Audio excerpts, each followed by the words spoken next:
올 하반기부터 시민권 신청 절차가 더 어려워질 전망입니다. 영어 실력이 낮은 이민자들이 특히 불리할 거라는 분석입니다. 독립기념일 연휴 전국 곳곳에서 총기 난사 사건이 발생해 최소 18명이 숨졌습니다. 또 폭죽 사고로 인한 인명피해도 속출했습니다. LA 동부 라번시에서 4인조 강도단이 자동차로 보석 상점에 돌진한 뒤 진열된 물건을 털어 달아나는 장면이 포착됐습니다.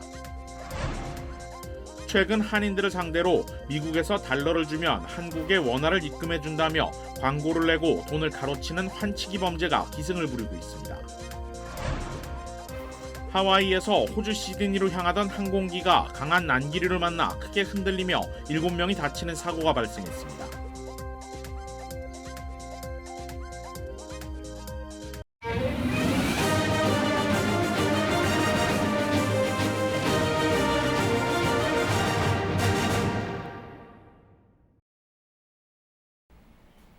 시청자 여러분 안녕하십니까? KBS 아메리카 뉴스입니다.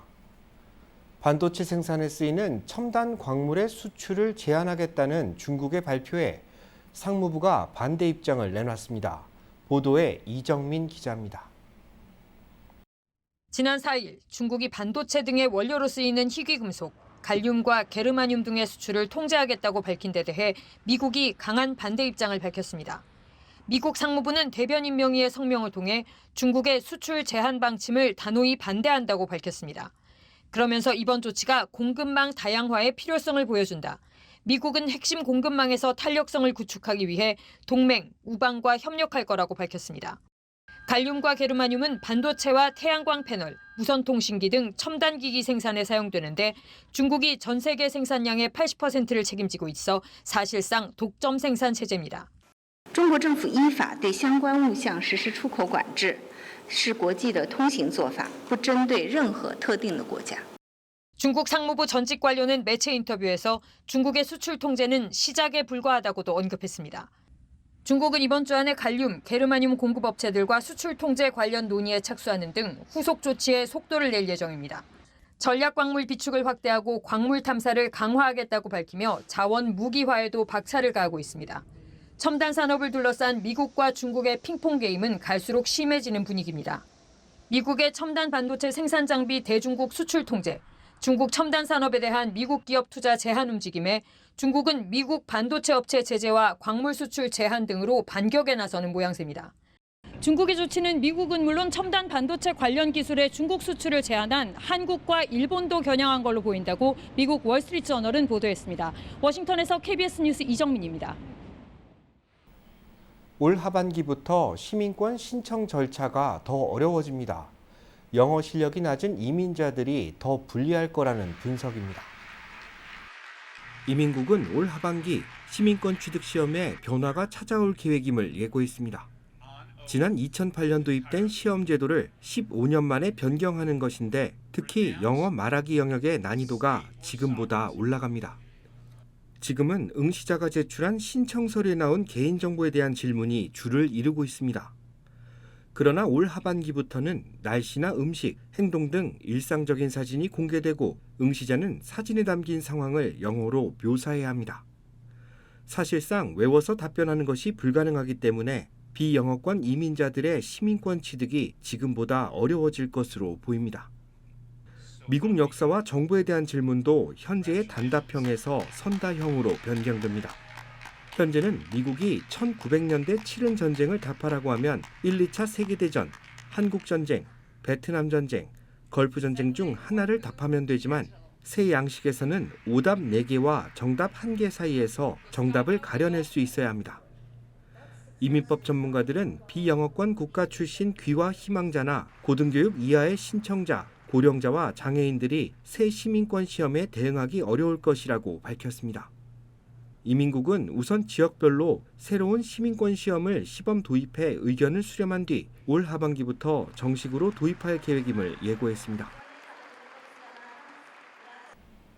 독립기념일 전국에서 총격 사건이 이어졌습니다. 100여 명의 사상자가 발생한 것으로 집계됐습니다. 김경일 기자입니다. 오늘 새벽 1시쯤 워싱턴 DC 주택가에서 독립기념일 불꽃놀이를 하고 돌아가던 7살과 9살 소년을 포함해 9명이 총상을 입었습니다. 총상으로 7살 소년은 생명이 위독한 상태입니다.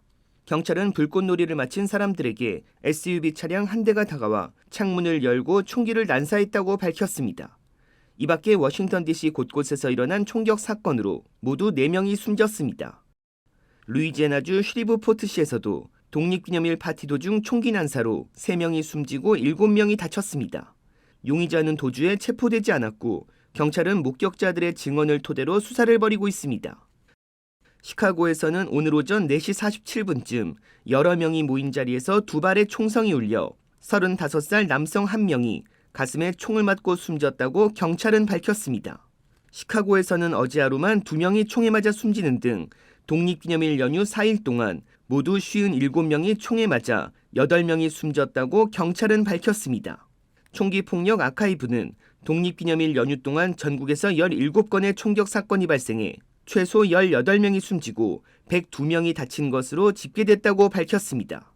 계속되는 총격에 주민들의 불안이 커지자 경찰은 오늘 늘고 있는 10대들의 총격을 사전에 막기 위해 SNS 등을 모니터링하고 있다고 밝혔습니다. 또 대규모 행사는 경찰 인력이 배치되고 있지만 개인이 주최하는 모임은 감시가 어려워 지역사회가 위험을 감지할 경우 신고해 줄 것을 당부했습니다. KBS 뉴스 김경일입니다. 독립기념일인 어제 대기경보가 발령될 정도로 엄청난 양의 불꽃놀이가 이어졌습니다. 이로 인한 각종 사고로 인명피해도 속출했습니다. 보도에 윤범수 기자입니다. 한인타운 남동쪽 이스트 40번가의 한 주택가. 가족과 함께 불꽃놀이를 지켜보던 6살 소년이 갑자기 쓰러졌습니다. 상반신에는 총에 맞은 흔적이 확인됐고 호흡이 멎은 상태에서 급히 병원으로 후송돼 수술을 받았지만 아직 생명이 위독한 것으로 알려졌습니다. 사건을 조사 중인 경찰은 누군가 하늘을 향해 폭죽 대신 총을 쐈고 그 유탄이 지상으로 떨어지면서 소년이 맞은 것으로 보고 있습니다. 한인타운 인근 애덤스대로의 한 주택가에서도 폭죽 사고가 났습니다. 한 남성이 주저앉아 있는데 오른손을 수건으로 감았습니다. 이 남성은 주택가 골목에서 불법으로 불꽃놀이를 하다 들고 있던 폭죽이 터지면서 오른손이 크게 훼손되는 중상을 입었습니다. 폭죽으로 인한 화재도 속출했습니다. 벤나이스의 아파트에서는 가로수가 불에 타면서 건물 일부에까지 불이 옮겨 붙었습니다.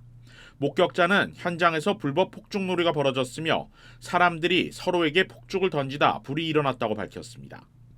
사우스 LA에서도 2개 유닛 건물 지붕에 폭죽으로 인한 화재가 발생해 입주민들이 대피하는 소동이 벌어졌고 인근 지역 또 다른 불꽃놀이 화재 현장에서는 소방관 1명이 부상을 입기도 했습니다. 또 독립기념일 하루 전날이었던 월요일 윌밍턴 지역에서는 상가 앞 대로에서 한 남성이 불법으로 거리 불꽃놀이를 하다 달려온 차량에 치여 숨지는 뺑소니 사고도 발생했습니다.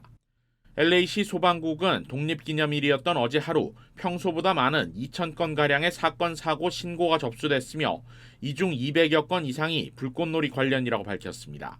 연방소비자제품안전위원회는 독립기념일을 전후해 해마다 폭죽 사고로 10,000명의 부상자가 발생한다고 밝혔습니다. KBS 뉴스 윤범수입니다. 차로 보석상에 돌진한 뒤 진열된 물건을 털어 도주하는 싹쓸이 범죄가 또다시 발생했습니다. 흰색 세단 한 대가 유리문을 깨고 돌진합니다. 차에서 내린 절도범들은 진열대를 망치로 깬 뒤 보석들을 쓸어 담고 공범은 의자를 집어들고 저항하던 점원을 공격합니다. 사건은 지난 1일 정오가 막 지난 시각 LA에서 동쪽으로 40마일 떨어진 라번에 자리한 로데오 보석상에서 벌어졌습니다. 경찰에 따르면 이들 절도범은 모두 4명으로 범행 후 업소 유리문을 깬 흰색 세단을 남겨둔 채 밖에서 대기하고 있던 검은색 세단을 타고 도주했습니다. 경찰은 이들이 범행을 위해 미리 흰색 세단을 절도한 것으로 보고 있습니다. 수사당국은 업소 내외부에 설치된 CCTV 자료를 바탕으로 도주한 용의자들을 추적하고 있다고 밝혔습니다. 요즘 달러를 건네주면 한국에서 원화를 입금해준다는 환전 광고들 많이 보입니다. 이 같은 광고가 연일 사기 피해로 이어지고 있어 주의가 필요합니다. LA 중형사관은 최근 라스베이거스에서 달러화 환치기 범죄가 발생했다고 밝혔습니다. 경찰에 따르면 피해를 당한 한인은 라스베이거스의 유명 커뮤니티 사이트 베가스조아에 올라온 환전 광고를 접한 뒤 환전을 의뢰했습니다. 피해자는 한국에서 원화로 입금된 돈을 확인한 뒤 자신을 찾아온 한인 공범에게 라스베이거스 현지에서 달러화를 건넸습니다. 전달된 현금은 모두 36,000달러, 원화로 4,690만 원에 달합니다. 달러가 전달된 지 얼마 되지 않아 피해자는 한국 계좌가 동결됐다는 소식을 접했습니다. 보이스피싱으로 입금된 돈으로 확인돼 환불 조치된다는 소식이었습니다. 이 사건은 최근 오렌지 카운티 등 한인 밀집 거주지를 상대로 벌어지고 있는 환치기 사기 범죄와 유사합니다. 이들 사기범들은 한국 통장에 먼저 돈을 입금시켜 피해자를 안심시키고 있고 달러를 받은 뒤에는 계좌를 동결하는 수법으로 범행을 저지르고 있습니다. 태평양 상공을 비행하던 항공기가 강력한 난기류를 만났습니다. 안전벨트를 착용하지 않고 있던 승객과 승무원들이 부상을 입었습니다. 하와이안 항공은 지난달 29일 오후 12시 50분쯤 호놀룰루 공항에서 이륙해 호주 시드니로 향하던 항공기가 비행 5시간 만에 강한 난기류와 마주하는 위기 상황에 놓였다고 밝혔습니다.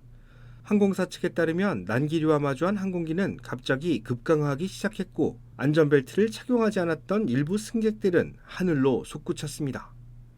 이번 사태로 승객 4명과 승무원 3명 등 모두 7명이 부상을 입었지만 상태는 심각하지 않은 것으로 전해졌습니다. 항공사 조사 결과 이번 사고로 항공기 천정 패널 일부가 손상을 입은 것으로 확인됐습니다. 경찰이 혐의가 확인되지 않은 흑인 용의자들에게 과도한 무력을 사용하는 영상이 공개됐습니다. 경찰은 해당 경관들에 대한 내사에 착수했습니다. LA 카운티 셰리프국은 지난달 24일 랭커스터에 자리한 한 마켓에서 경찰이 과도한 무력을 사용한 정황이 드러나 내사에 착수했다고 밝혔습니다.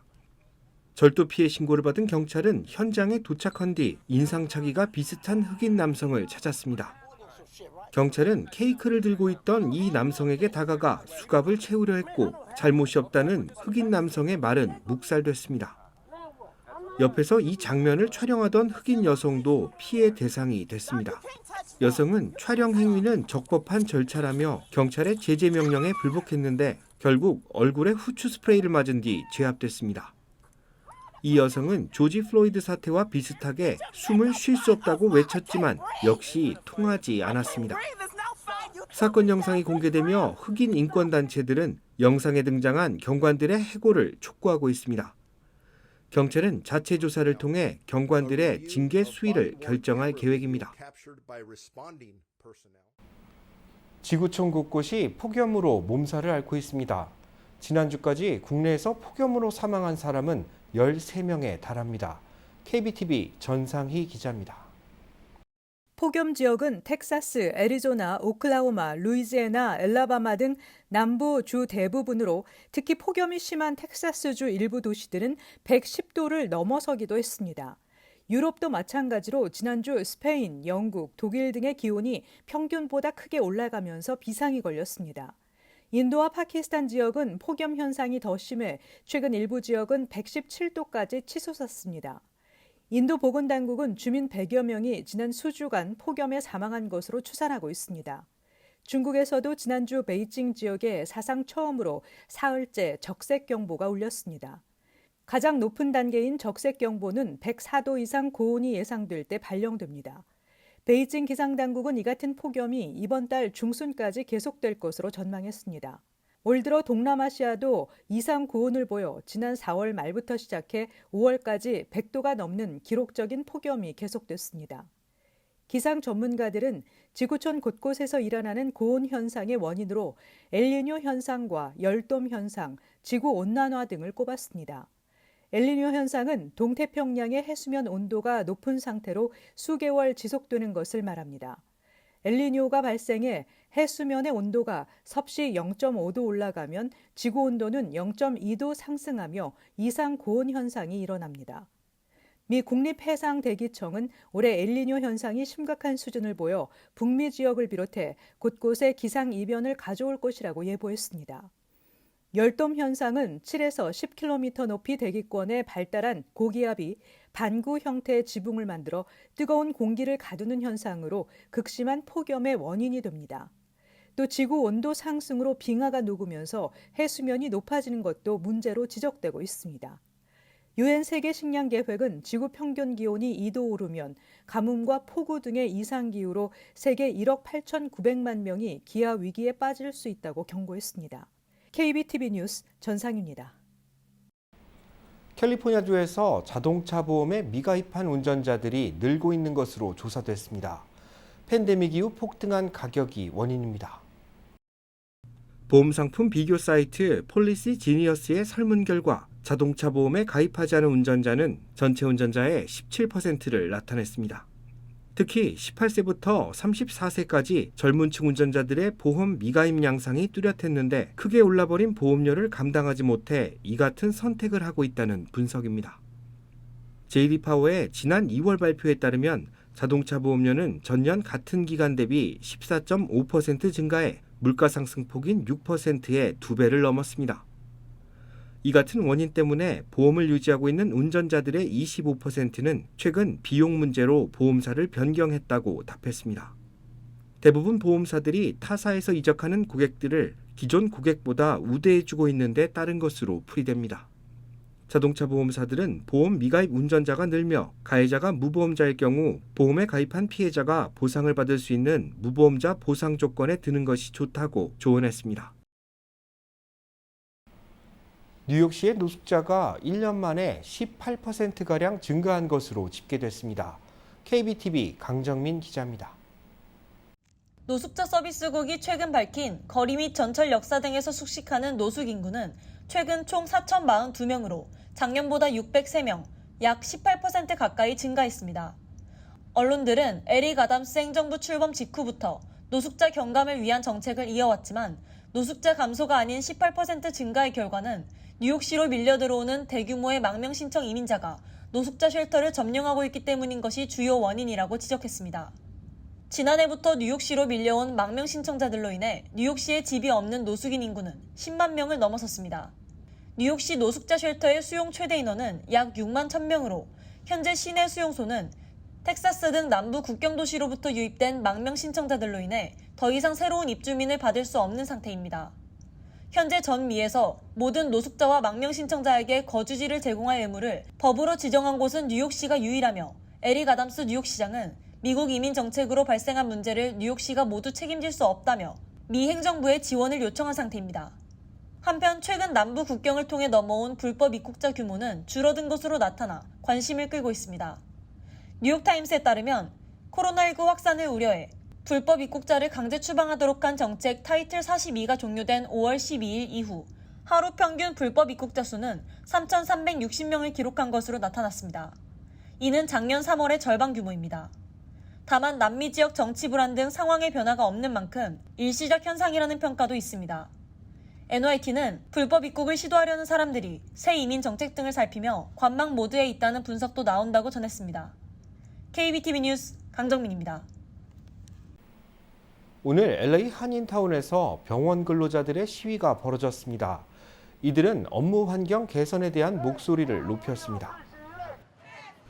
병원 근로자 수십 명이 길거리에서 목소리를 높이고 있습니다. 이들은 병원 청소 등 유지 보수를 담당하는 근로자들과 환자들을 돌보는 간병인들로 낙후된 업무 환경의 조속한 개선을 촉구했습니다. 근로자 한 명이 최대 36명의 환자들을 돌보고 있지만 낮은 처우 등 열악한 근무 환경에 동료들의 이탈이 점차 가속화되고 있는 점을 문제로 지적했습니다. 오늘 LA 한인타운 윌셔와 킹슬리에서 시위를 벌인 단체는 42만 명의 노조원을 거느린 전국에서 두 번째로 규모가 큰 단체입니다. 이들은 시간당 최저임금을 $20로 올려줄 것 등 작업 환경 개선에 대한 목소리를 높였습니다. 유럽 최대 원전으로 꼽히는 자포리자 원전을 둘러싼 위기감이 점차 커지고 있습니다. 우크라이나와 러시아는 서로 상대방이 원전을 공격할 것이라며 비방전을 벌이고 있습니다. 김귀수 기자입니다. 러시아가 점령 중인 자포리자 원전에 위기가 감돌고 있습니다. 우크라이나와 러시아가 서로 상대방이 원전을 폭파하거나 공격할 것이라고 주장하고 있기 때문입니다. 우크라이나는 러시아가 최근 자포리자 원전의 3번과 4번 원자로 지붕에 폭발물을 설치했다고 밝혔습니다. 이 폭발물을 작동시키고 우크라이나의 포격으로 주장하려 한다는 겁니다. Світ бачить і не може не бачити, що єдиним джерелом небезпеки для Запорізької атомної станції є саме Росія. 반면 러시아는 우크라이나가 곧 자포리자 원전을 포격할 것이라고 말했습니다. 특히 방사성 폐기물 폭탄인 더티밤을 투하하려 한다고 주장했습니다. Обстановка достаточно напряженная, потому что действительно велика угроза диверсий со стороны киевского режима. Диверсии, которые могут быть катастрофичны по своим последствиям. 이런 가운데 원전의 안전과 직결된 주 전력선이 끊기는 사고가 일어나 우려가 더욱 커지고 있습니다. 연료봉을 시키기 위한 냉각수를 지속적으로 공급하기 위해선 외부 전력 공급이 필수적입니다. 현재 자포리자 원전은 보조 송전선 하나에 의지하고 있는 것으로 전해졌습니다. 인근 주민들은 핵 재앙을 우려하고 있습니다. 대피 명령이 내려지면 언제든 떠날 수 있게 준비를 하고 있다고 말합니다. 우크라이나 당국은 지난달 카우카댐 폭파 때처럼 러시아가 원전을 무기로 사용할 수 있다고 경고하고 있습니다. 유럽 최대 규모 자포리자 원전은 전쟁이 시작된 이후 여러 차례 포격을 당하는 등 대규모 원자력 사고 위험에 노출돼 있습니다. 베를린에서 KBS 뉴스 김규수입니다.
KBS 아메리카 뉴스 마칩니다. 시청해 주셔서 고맙습니다.